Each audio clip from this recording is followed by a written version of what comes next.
கருணாகரன். வணக்கம், நான் தான் திரைப்பட பாடல் கருணாகரன். இந்த ஃபஸ்ட்டு வந்து கணேசரை பற்றி தான் பேசணும். ஏன்னா நாங்கள் 2 பேரும் வந்து காலை படத்துலேருந்து ஒரு அறிமுகம் இருக்குது. நான் தருண் கோபி சார் நான் போய் வாய்ப்பு கேட்கும் போதெல்லாம் கணேசரை பார்ப்பேன், கேட்டுனே இருப்பேன், சார் வாய்ப்பு கொடுங்க சார், நான் பண்ணலாம். நான் சொன்னேன், சார் கொடுங்க சார், நான் ஏற்கனவே வல்லவன் படம் பண்ணிட்டேன், சிம்பு சாருக்கு நம்பி கொடுங்க, கண்டிப்பாக பண்ணலாம். இல்லை பண்ணலான்னு சொன்னார்.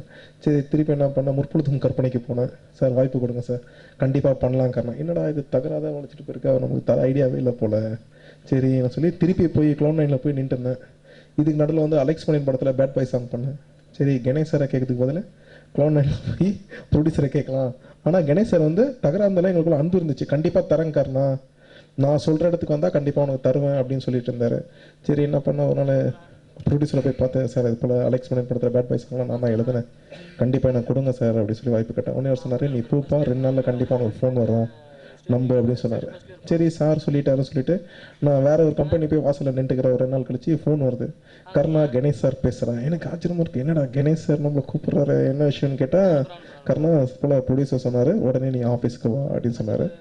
மறுநாள் காலையில் நான் போன உடனே ஒரே வார்த்தை சொன்னார், நீ மேலே ஏறாமல் கீழே நில்லு, நான் வந்து உங்களுக்கு வாய்ப்பு சொல்கிறேன், கதையை சொல்கிறேன்னு சொல்லிட்டு க்ளவுன் 9 ஆஃபீஸ் வாசலில் தான் அவர் வந்து என்கிட்ட கதையை சொன்னார்.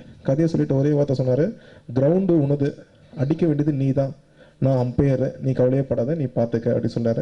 அதுக்கேற்றப்பள்ளி நான் ஒரு 6 பாட்டு எழுதி எடுத்துகிட்டு கொடுத்தேன், 6 டியூனாக எடுத்துகிட்டு கொடுத்தேன். அது கொடுத்தோடனே நாங்கள் 2 பேரும் மேலே பேசிட்டு போது அப்பா சொன்னார், யார் நான் இசைன்னு கேட்டதுக்கு தரன் சார்னு சொன்னார். ஏன்னா தரன் சார் வந்து நாங்கள் 2 பேரும் ஏற்கனவே போடா பொடியிலே பண்ண வேண்டியது, அது மிஸ் ஆகிட்டதுனால அவர் எனக்கு அண்ணனாகவும் நண்பராகவும் அப்படி இருந்திருந்தார். திடீர்னு ஒரு நாள் கூப்பிட்டு எழுதி முடித்தோம். தரன் சார் சொன்னார், நல்லா இருக்கு காரணா, பாட்டை ரெடி பண்ணிக்க அப்படின்னு சொன்னோன்னே தான் ஃபஸ்ட்டு வார்த்தை வந்து போட்டது, எட்டு திக்கும் எட்டி ஒலிக்க, நெஞ்சில் அக்னி குழம்பு கொதிக்க, கண்ணில் அவன் முகம் நின்று பதிக்க, ஜகமே எரியட்டும் சொல்லிட்டு அந்த லிரிக்ஸ் எழுதுனேன். ஏற்கனவே என்னன்னா அலெக்ஸ் பண்ணியில் நான் பேட் பாய்ஸ் எழுதினோடனே எல்லாமே வந்து ஒரு ஓப்பனிங் பாட்டு குத்து பாட்டுன்னு சொல்லிட்டு தமன் சார் கூட தரன் சார் கூட கொண்டு கொடுத்தாரு. இது போல் டீல் ஒரு படத்துக்கு எழுதுறான்னு சொன்னார், அது வந்து ஓப்பனிங் சாங்கு, ஆனால் குத்து மாடல். என்னடா நம்மளை குத்து பாட்டு ஆகிடுவாங்களோன்னு நினச்சி ஒரு பயத்தில் இருக்கும்போது தான் தகராறு படத்து மூலிமா இந்த பாட்டு கிடச்சிது. இந்த வாய்ப்பு கொடுத்த ப்ரொடியூசர் எனது அருமை அண்ணன் கணேசன் எனக்கும் நன்றி தெரிவிச்சுக்கிறேன். அதே போல் தரன் சார், ஹீரோ சாருக்கு என்னோட நன்றி தெரிவிச்சுக்கிறேன்.